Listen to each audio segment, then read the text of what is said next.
Hello student, कैसे हो बेटा। आज हम बात करने वाले हैं प्रॉपर्टीज़ ऑफ मैटर के बारे में। इससे पहले वीडियोस में हमने मैटर का क्लासिफिकेशन देखा था, physical classification and chemical classification. आज जो हम बात करने वाले हैं बेटा, वो बात करने वाले थे प्रॉपर्टीज़ ऑफ मैटर। मैटर की कौन कौन सी प्रॉपर्टीज़ होती हैं। तो इन प्रॉपर्टीज ऑफ मैटर के बारे में जब हम बात करते हैं तो मैटर की दो प्रकार की प्रॉपर्टीज होती हैं। एक प्रॉपर्टी होती है इसकी physical property.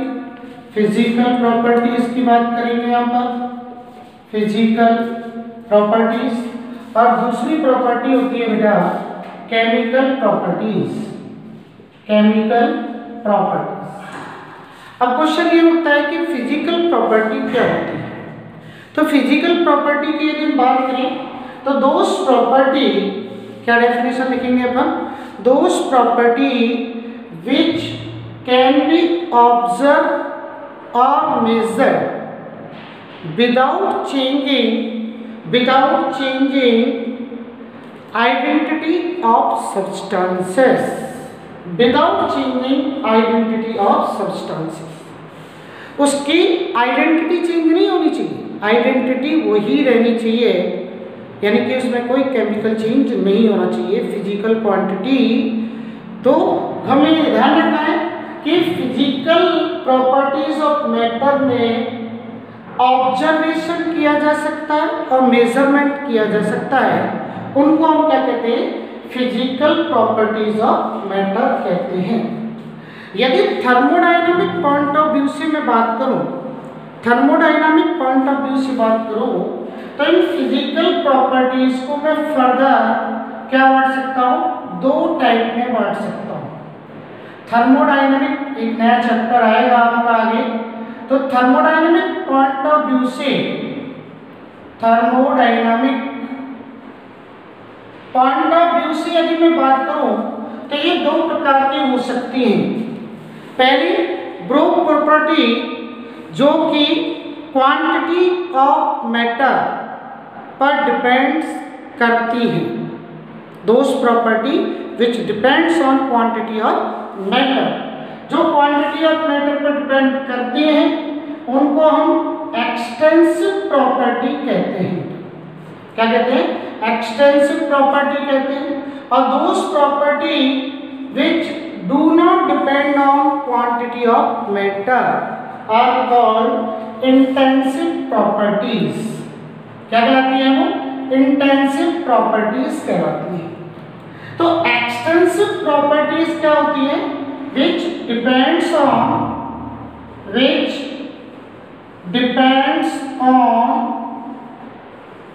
quantity of matter, quantity of matter.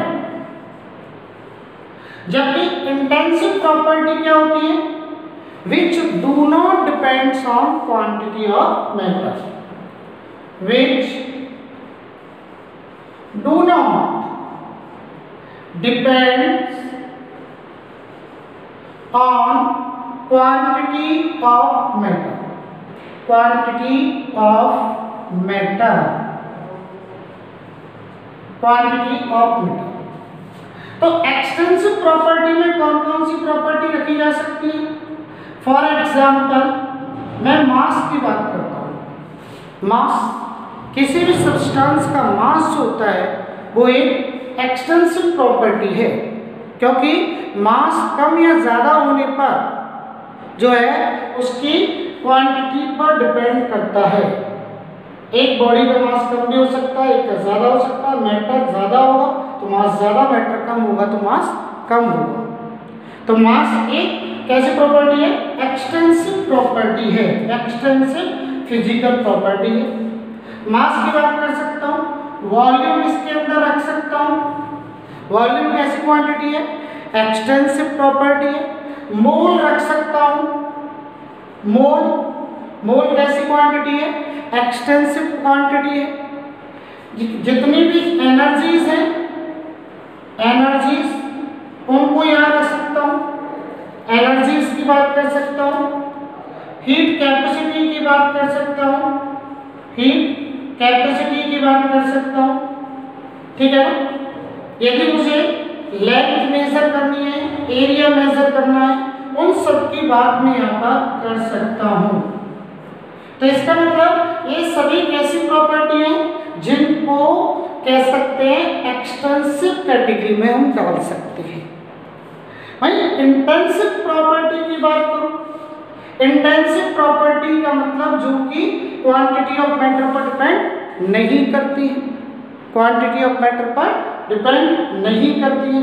तो उन प्रॉपर्टी की मैं बात करूं तो मैं उनको एग्जाम्पल के रूप में क्या ले सकता हूं, उनको एग्जाम्पल के रूप में ले सकता हूं। जैसे मैं डेंसिटी की बात करूं, डेंसिटी, तो डेंसिटी जो होती है वो D इक्वल टू क्या होती है, मास अपॉन वॉल्यूम। मींस दो प्रॉपर्टी जो कि एक्सटेंसिव हो उनका रेशियो एक इंटेंसिव प्रॉपर्टी होती है, क्वांटिटी ऑफ मैटर पर डिपेंड नहीं करती ऐसी प्रॉपर्टी। यानी कि यदि आपको वाटर की डेंसिटी की बात करते और रूम टेम्परेचर पर उसे 1 ग्राम पर ml कहते हैं, तो चाहे वो आप 100 ग्राम वाटर लो या 1 लीटर वाटर लो या 2 लीटर वाटर लो, ठीक है ना, यानी कि वॉल्यूम के रूप में वाटर लो तो आप उसकी डेंसिटी को कितने कहेंगे, 1 ग्राम पर ml ही कहेंगे। तो डेंसिटी कैसी है, इंटेंसिव प्रॉपर्टी है, ठीक है। और क्या कह सकते हैं हम, टेम्परेचर, टेम्परेचर की बात करें, टेम्परेचर भी कैसी प्रॉपर्टी होती है, इंटेंसिव प्रॉपर्टी है। आपने कहा कि एक रॉड को गर्म कर लिया आपने, अब उस रॉड को गर्म कर लिया आपने 50 डिग्री सेल्सियस तक। अब उस रॉड के चाहे आप 5 टुकड़े करो या 4 टुकड़े करो, प्रत्येक टुकड़े का जो टेम्परेचर होगा वो 50 डिग्री सेल्सियस ही रहने वाला है, टेम्परेचर चेंज नहीं होगा। यानी क्वांटिटी कम या ज़्यादा हो गई मैटर की रॉड के अंदर, तो भी आप ये कह सकते हो कि वो कैसी प्रॉपर्टी है, इंटेंसिव है, उस क्वांटिटी पर टेम्परेचर चेंज नहीं हो रहा है। तो टेम्परेचर कैसी क्वांटिटी हो गई, आपकी इंटेंसिव प्रॉपर्टी हो गई। और कह सकते हैं, माना आपने कह दिया molar volume, molar volume, molar volume का मतलब है कि वॉल्यूम अपॉन Vm से रिप्रेजेंट करते हैं, वॉल्यूम अपॉन एन, वॉल्यूम को मोल से डिवाइड कर दिया, तो वॉल्यूम अपॉन मोल जो है वो क्या हो गई, आपकी इंटेंसिव प्रॉपर्टी हो गई। Molar heat capacity, molar heat capacity, heat capacity, molar heat capacity को हम किससे रिप्रेजेंट करेंगे, मोलर हीट कैपेसिटी को यदि हम रिप्रेजेंट करें माना कैपिटल C से, तो ये होता है heat capacity small c upon mole, means heat capacity upon mole, और मोल इज इक्वल टू 1 रख देंगे, तो heat capacity of 1 mole substance is known as molar heat capacity. तो यहाँ पर आप देख रहे हैं कि कुछ प्रॉपर्टी कैसी है, कुछ प्रॉपर्टी यहाँ पर हम देख रहे हैं कि एक्सटेंसिव नेचर की है, कुछ कैसी है, इंटेंसिव नेचर की है। इन दोनों प्रॉपर्टीज को फिजिकल के अंदर रख सकते हैं, क्योंकि थर्मोडायनामिक चैप्टर के अंदर इन 2 प्रॉपर्टीज की बात हम करेंगे। क्लियर। अब बात आती है हमारी केमिकल प्रॉपर्टीज की। केमिकल प्रॉपर्टीज का मतलब क्या होता है, फिजिकल प्रॉपर्टीज की हमने बात करी, इसी प्रकार से हम केमिकल प्रॉपर्टीज की बात करें तो केमिकल प्रॉपर्टीज के अंदर क्या होगा, to measure the chemical property chemical change is desirable. क्या होगा यहाँ पर, केमिकल चेंज होगा, केमिकल चेंज होना चाहिए, केमिकल चेंज अकर्स। इनको मेजर करने के लिए केमिकल चेंज होना चाहिए। अब बात यदि केमिकल चेंज की आती है तो आपने 10th क्लास में पढ़ाया बेटा कि केमिकल चेंज जब भी होता है तो उसको हम केमिकल रिएक्शन कहते हैं। केमिकल चेंज जब भी होता है तो उसको हम केमिकल रिएक्शन कहते हैं। और केमिकल रिएक्शन जब भी होते हैं तो उसके अंदर यदि हम बात करें तो उसे हम केमिकल इक्वेशन के रूप में रिप्रेजेंट करते हैं, जो वर्ड फॉर्म हो सकती है या सिंबॉलिक फॉर्म हो सकती है। तो इसका मतलब केमिकल चेंज होने के लिए क्या चाहिए? केमिकल चेंज को हम कई तरीके से आइडेंटिफाई कर सकते हैं, कलर चेंज के थ्रू कर सकते हैं या कोई प्रोसेस के थ्रू बात कर सकते हैं। जैसे केमिकल चेंज की यदि हम बात करें या केमिकल रिएक्शन की बात करें तो केमिकल चेंज किसके थ्रू होगा? केमिकल रिएक्शन के थ्रू, केमिकल रिएक्शन के थ्रू। तो केमिकल प्रॉपर्टीज में कौन कौन सी प्रॉपर्टी आ सकती है? जैसे कंबस्टिबिलिटी, कंबस्टिबिलिटी, कंबस्टिबिलिटी क्या मतलब हुआ? Ability of any substance to become combust. कोई भी सब्सटेंस कंबस्ट हो जाए, जल जाए, और जलने के लिए एक्सेस ऑक्सीजन की रिक्वायरमेंट होती है। तो कंबस्टिबिलिटी क्या है? एक केमिकल प्रॉपर्टी है। इसी प्रकार से हम बात करें एसिडिटी, एसिडिटी, एसिडिटी जैसे कि आप पढ़ते हैं बेस की एसिडिटी होती है, बट एसिडिटी का मतलब क्या होता है? Number of OH minus, acidity किसकी होती है? बेस की होती है, बेस की होती है। तो कोई भी बेस क्या देता है सॉल्यूशन में? OH नेगेटिव देता है। तो उस OH नेगेटिव को देने को न्यूट्रलाइज किससे करते हैं? तो इसकी एसिडिटी का मतलब है कि आप इसको थोड़ा समझने की कोशिश करिए कि जब हम सम बेसिक कॉन्सेप्ट में एसिडिटी की बात करते हैं और हम ये कहते हैं एसिडिटी बेस की होती है, तो ये बात सही कहते हैं हम कि बेस की होती है।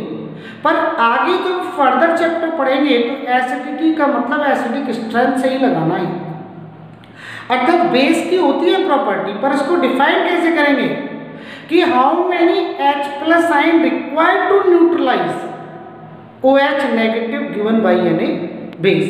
किसी भी एक बेस के द्वारा जितने OH नेगेटिव दिए जाते हैं उन OH नेगेटिव को कोई भी एसिड अपने H+ आयन से क्या करेगा? न्यूट्रलाइज करेगा। तो एसिडिटी का मतलब ये होता है कि बेस के द्वारा जो OH नेगेटिव दिए गए हैं उनको कोई भी एसिड जब आप मिलाते हो तो वो कितने H+ आयन दे जिससे कि OH नेगेटिव H+ आयन से रिएक्ट कर जाए और क्या कर दे? उसको न्यूट्रलाइज कर दे। तो एसिडिटी एक कैसी प्रॉपर्टी है? केमिकल प्रॉपर्टी है, क्योंकि यहाँ पर केमिकल चेंज हो रहा है। बेसिसिटी, बेसिसिटी भी क्या होती है? एक केमिकल प्रॉपर्टी होती है, केमिकल प्रॉपर्टी होती है बेसिसिटी, ठीक है ना। रिएक्टिविटी, किसी भी प्रोसेस में किसी भी रिएक्शन की रिएक्टिविटी की बात करते हैं तो वो भी एक केमिकल प्रॉपर्टी होती है। तो इस प्रकार से हम क्या कर सकते हैं? इनको हम केमिकल प्रॉपर्टी के अंदर रख सकते हैं। तो physical property and chemical property में ये डिफरेंस होता है। फिजिकल प्रॉपर्टी वो प्रॉपर्टी होती है बेटा जिन्हें हम ऑब्जर्व कर सकते हैं और मेजर कर सकते हैं, जबकि इनको ऑब्जर्व या मेजर करने के लिए केमिकल चेंज की जरूरत होती है। केमिकल चेंज जब भी होता है तो उसे केमिकल रिएक्शंस के थ्रू आइडेंटिफाई किया जाता है, ठीक है। तो ये आप नोट करें। अब बात करते हैं बेटा मेजरमेंट ऑफ मैटर। मैटर को किस प्रकार से मेजर करते हैं, कैसे मापते हैं? मेजरमेंट ऑफ मैटर का मतलब क्या होता है कि to express any quantitative measurement, quantitative का मतलब होता है बेटा quantity based, quantitative measurement we are required numerical value, जिसे मैं n से रिप्रेजेंट कर रहा हूं, एंड यूनिट जिसे u से रिप्रेजेंट करते हैं। न्यूमेरिकल वैल्यू का मतलब होता है मैग्नीट्यूड, न्यूमेरिकल वैल्यू का मतलब होता है मैग्नीट्यूड, मैग्नीट्यूड, ठीक है ना। न्यूमेरिकल वैल्यू का मतलब होता है मैग्नीट्यूड और दूसरा होता है यूनिट। यूनिट आपने छोटी क्लास में पढ़ा है कि FPS सिस्टम होता है, foot pound second system. CGS system होता है centimetre gram second system, MKS system होता है मीटर किलोग्राम सेकंड सिस्टम, और एक होता है SI सिस्टम इंटरनेशनल सिस्टम, जो कि मोस्ट मॉडर्न सिस्टम है, क्योंकि किसी भी फिजिकल क्वांटिटी को बताने के लिए या फिजिकल प्रॉपर्टी जो क्वांटिटेटिव रिलेशनशिप रखती है, क्वांटिटी बेस्ड होती है, तो उसको बताने के लिए पहले दो प्रकार के सिस्टम चलते थे। एक सिस्टम था आपका इंग्लिश सिस्टम, एक था मैट्रिक सिस्टम। इंग्लिश अंग्रेजों द्वारा एडॉप्ट किया गया था, ठीक है ना। फुट पाउंड सेकंड सिस्टम उसी के अंतर्गत आता है, लेकिन वो थोड़ा सा कन्वीनियंट नहीं था हमारे लिए। तो मैट्रिक सिस्टम में, जो कि डेसिमल सिस्टम था, 10 के डिजिट पर वर्क करता था, उसी को हम यहाँ पर यूज़ करते हैं। और इसमें भी आजकल जो है SI system international system of measurement use किया जाता है। तो इंटरनेशनल सिस्टम ऑफ यूनिट हम यूज़ करेंगे, SI सिस्टम यूज़ करेंगे मेजरमेंट के लिए। बट किसी भी फिजिकल क्वांटिटी को बताने के लिए दो चीज़ों की ज़रूरत होगी हमारे पास, एक न्यूमेरिकल वैल्यू, एक यूनिट। यानी कि न्यूमेरिकल वैल्यू आप बता दो, यूनिट नहीं बताओ तो उसका कोई सेंस नहीं होगा, और यदि आप यूनिट बता दो न्यूमेरिकल वैल्यू नहीं बताओ तो भी उसका कोई सेंस नहीं होगा। जैसे आप यदि किसी कपड़े वाले के पास गए और आपने कहा कि मुझे शर्ट का कपड़ा सिलवाना है सर, आप मुझे 2 दे दीजिए, मतलब 2 दे दीजिए। अब वो कहेगा 2 क्या मांग रहे हो भाई, 2 क्या दूँ? या आपने यहाँ कह दिया कि मीटर दे दो, तो हो सकता है अपनी रॉड को उठा दे दे मीटर स्केल को, के ले जाओ उसे। 2 बोला या मीटर बोला तो काम नहीं चला, क्योंकि वो दोनों अधूरे थे। एक में सिर्फ न्यूमेरिकल वैल्यू आपने बोली और दूसरे में सिर्फ आपने क्या बोला, दूसरे में आपने सिर्फ उसकी यूनिट बोली लेंथ की। लेकिन यदि आप वहाँ जाके ये कहते हो कि भाई मुझे अपनी शर्ट सिलवानी है और मुझे 2 मीटर कपड़ा दे दो, 2 मीटर कपड़ा दे दो, तो आपने जो 2 मीटर बोला है उसमें 2 तो क्या बता रहा है, उसकी न्यूमेरिकल वैल्यू, और मीटर क्या बता रहा है, लेंथ की SI unit, SI unit of length, SI unit of length बता रहा है। यानी कि किसी एक को बोलने से वो हमारा जो अर्थ है समझ नहीं पा रहा, क्यों? क्योंकि उसकी वो प्रॉपर डेफिनेशन नहीं है, प्रॉपर रिप्रेजेंटेशन नहीं है, ठीक है ना। तो इसका मतलब क्या हुआ कि 2 मीटर आपने बोला तो उसमें जो 2 वैल्यू है वो न्यूमेरिकल वैल्यू है, इसी को मैग्नीट्यूड कहते हैं, ठीक है ना। फिजिक्स में इसी को हम क्या करते हैं, किसी भी एरो के क्या होते हैं, लाइन से रिप्रेजेंट करते हैं फिजिक्स के अंदर, और जो एरो हेड है वो उसकी डायरेक्शन बताता है, ठीक है ना, डायरेक्शन बताता है, ठीक है, और मीटर लेंथ की यूनिट होती है। तो ये फिजिक्स पॉइंट ऑफ व्यू से बात करें तो। लेकिन यहाँ पर यदि हम बात करते हैं कि ये तो हो गया किसी भी क्वांटिटेटिव मेजरमेंट के लिए इन 2 चीज़ों की ज़रूरत पड़ती है, तो इसका मतलब ये हुआ कि कपड़ा में 2 मीटर चाहिए था और हमने ये बात यहाँ पर बता दी। लेकिन SI सिस्टम में ऐसी टोटल 7 फंडामेंटल क्वांटिटीज होती हैं, 7 फंडामेंटल क्वांटिटीज, फंडामेंटल या आप कह सकते हो बेसिक, या इनको आप कह सकते हो प्राइमरी। प्राइमरी क्वांटिटी होती है, क्वांटिटी होती है जिनको हम SI यूनिट के अंदर या SI सिस्टम में उनकी यूनिट रिप्रेजेंट कर सकते हैं या करते हैं। प्रश्न उठता है सर फिजिकल क्वांटिटी में ये 7 फंडामेंटल क्वांटिटीज हैं, इनका मतलब क्या होता है? तो जब फंडामेंटल का मतलब क्या होता है बेटा, मतलब ये होता है इनका कि ऐसी क्वांटिटी जो कि किसी अदर क्वांटिटी पर डिपेंड ना करें, उनको हम कहते हैं फंडामेंटल क्वांटिटीज। तो कौन कौन सी क्वांटिटीज होती हैं, उनके नाम आपको याद रखने चाहिए, जैसे कि मास,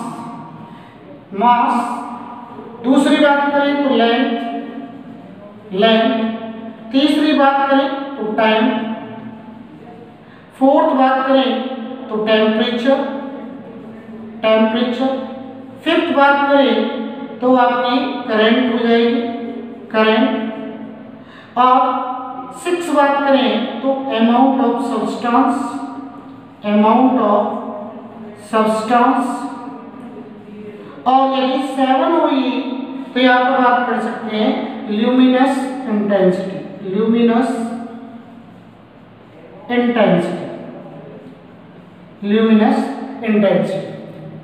ये तो हो गई 7 फंडामेंटल क्वांटिटी जो अदर क्वांटिटी पर डिपेंड नहीं करती। तो इसको यदि हम बात करें एसआई यूनिट के रूप में कि एसआई यूनिट क्या होती है इनकी, एसआई यूनिट क्या होती है, तो मास की एसआई यूनिट होती है किलोग्राम। क्या होती है? किलोग्राम, और इसका सिंबल होता है केजी, स्मॉल केजी, ध्यान रखना केजी। वही यदि हम बात करें लेंथ की तो लेंथ की होती है मीटर, स्मॉल एम से रिप्रेजेंट करते हैं। टाइम की होती है सेकंड, एस से रिप्रेजेंट करते हैं। वही यदि हम बात करें करंट की या टेम्परेचर की, पहले बात कर लेते हैं तो केल्विन के से रिप्रेजेंट करते हैं। अब ये जो केल्विन है वो क्या साइंटिस्ट का नेम है? साइंटिस्ट का नेम है तो ये कैपिटल के है, ध्यान रखना, क्या ये कैपिटल के है, साइंटिस्ट का नेम केल्विन है। करंट की होती है एम्पियर, और एम्पियर को क्योंकि ये भी साइंटिस्ट का नेम है तो कैपिटल ए से रिप्रेजेंट करते हैं। अमाउंट ऑफ सब्सटेंस की होती है मोल, और यूनिट सिंबल के रूप में इसे MOL बोलते हैं, यूनिट होती है MOL, और सिंबल के रूप में इसको MOL रिप्रेजेंट करते हैं। ल्यूमिनस इंटेंसिटी की बात करें तो इसकी यूनिट होती है कैंडेला। क्या होती है? कैंडेला, CD से रिप्रेजेंट करते हैं कैंडेला।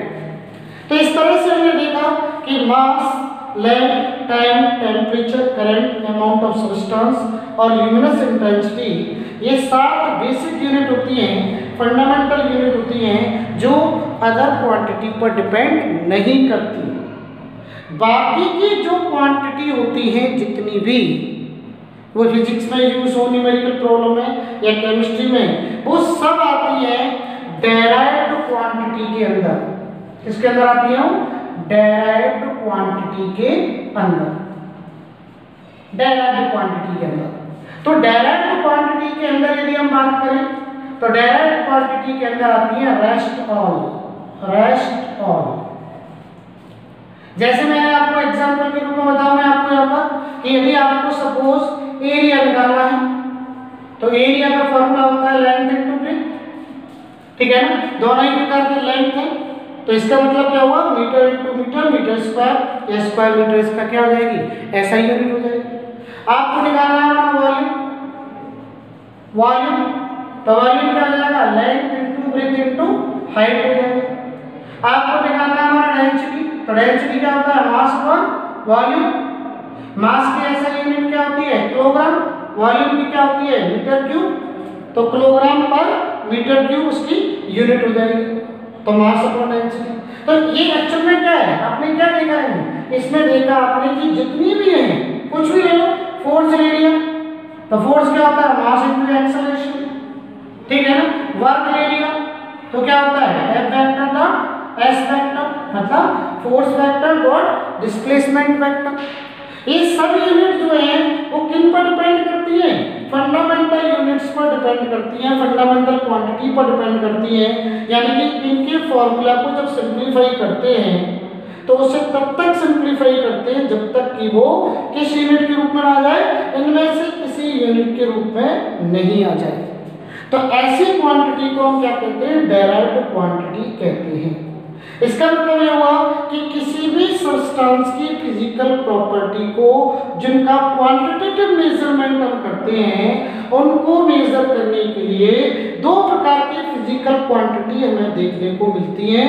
एक होती है फंडामेंटल क्वांटिटी, यानी कि ऐसी क्वांटिटी जो अदर क्वांटिटी पर डिपेंड नहीं करती, और एक होती है डायरेक्ट क्वांटिटी जो कि क्या होती है, फंडामेंटल क्वांटिटी पर डिपेंड करती हैं।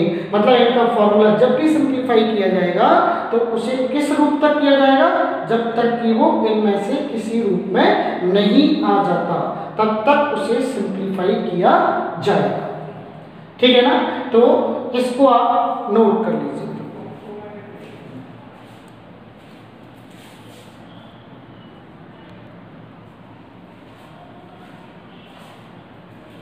अब बात करते हैं बेटा, ऐसा system allow the use of prefixes to indicate the multiples और सबमल्टीपल्स ऑफ ए यूनिट। अभी हमने देखा कि न्यूमेरिकल वैल्यू और यूनिट दो चीज़ों की डिज़ायर होती है। उसमें जो न्यूमेरिकल वैल्यू है उसी मल्टीप्लायर को हम प्रीफिक्स के रूप में जानते हैं। तो वो जो प्रीफिक्स है वो मल्टीपल्स के रूप में या सब मल्टीपल्स के रूप में हो सकते हैं, और वो मल्टीपल्स की प्रीफिक्सेस की वैल्यूज आपको याद रखनी चाहिए।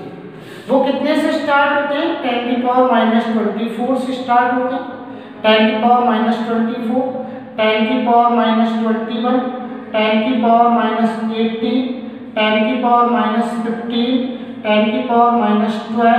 10⁻12, 10⁻9, 10⁻6, 10⁻3, 10⁻2, 10⁻1। प्रीफिक्सेस क्या होते हैं, 10⁻24 को हम योग कहते हैं यॉक्टो। क्या बोलते हैं इसको हम, यॉक्टो। तो यॉक्टो स्मॉल y से रिप्रेजेंट करते हैं। इसको हम क्या बोलते हैं, इसको हम क्या बोलते हैं, पहले को यॉक्टो कहते हैं, दूसरे को ज़ेप्टो। क्या बोलते हैं, ज़ेप्टो। Z स्मॉल से रिप्रेजेंट करते हैं, एक्टो ए से रिप्रेजेंट करते हैं, फेम्टो F से रिप्रेजेंट करते हैं, पिको P से रिप्रेजेंट करते हैं पिको को, नैनो N से रिप्रेजेंट करते हैं, माइक्रो को हम किससे रिप्रेजेंट करते हैं, म्यू से रिप्रेजेंट करते हैं, मिली को किससे रिप्रेजेंट करते हैं, M से रिप्रेजेंट करते हैं। उसके बाद आता है सेंटी को C से रिप्रेजेंट करेंगे। उसके बाद क्या आएगा, डेसी को D से रिप्रेजेंट करेंगे। सभी स्मॉल हैं। अब क्या ध्यान रखो, जैसे ये नेगेटिव पावर्स में डिक्रीजिंग आई, अब हम क्या होंगे, नीचे से ऊपर क्या जाएंगे, सेम इसी तरह से इंक्रीजिंग ऑर्डर में जाएंगे। 10⁻−1 था तो इधर ले लेते हैं 10⁻1, और इसको हम क्या बोलते हैं, डेका, DECA, डेका। ठीक है ना, डेका बोलते हैं, और डेका को स्मॉल d से रिप्रेजेंट करते हैं, डेका। ठीक है ना। उसके बाद क्या आएगा, 10⁻2, 10⁻2 को बोलते हैं हेक्टो। क्या बोलते हैं, हेक्टो कहते हैं। फिर आता है आपका 10⁻3 किलो को K से रिप्रेजेंट करते हैं। यहां तक क्या हुआ, स्मॉल चलेगा। उसके बाद आपको ध्यान रखना है 10⁻6, 10⁻9 आई, 10⁻6 को हम क्या कहते हैं, मेगा कैपिटल M। अब कैपिटल M में चलेगा मेगा के बाद आता है आपका गीगा, कैपिटल G से रिप्रेजेंट कर रहा, गीगा के बाद क्या आएगा, टेरा 10⁻12, टेरा कह दिया आपने, टेरा। उसके बाद क्या आएगा, पेटा, 10⁻15 को पेटा कहते हैं, पेटा। उसके बाद 10⁻18 को एक्सा कहते हैं, एक्सा। 10⁻18 को क्या बोलते हैं हम, एक्सा। 10⁻21 इसको जेक्टो बोलते थे, तो यहाँ पर क्या बोलेंगे, जेटा।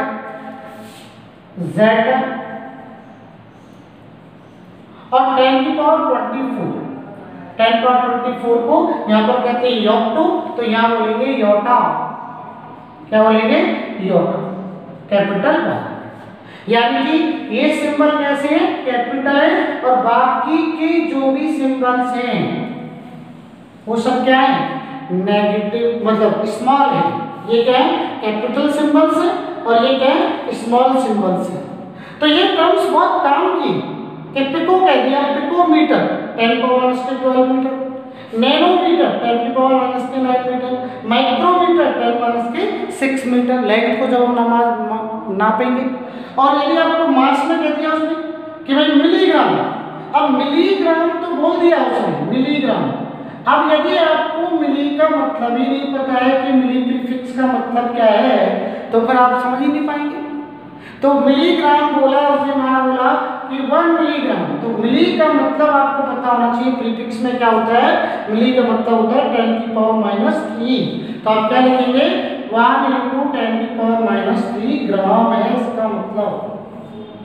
क्लियर?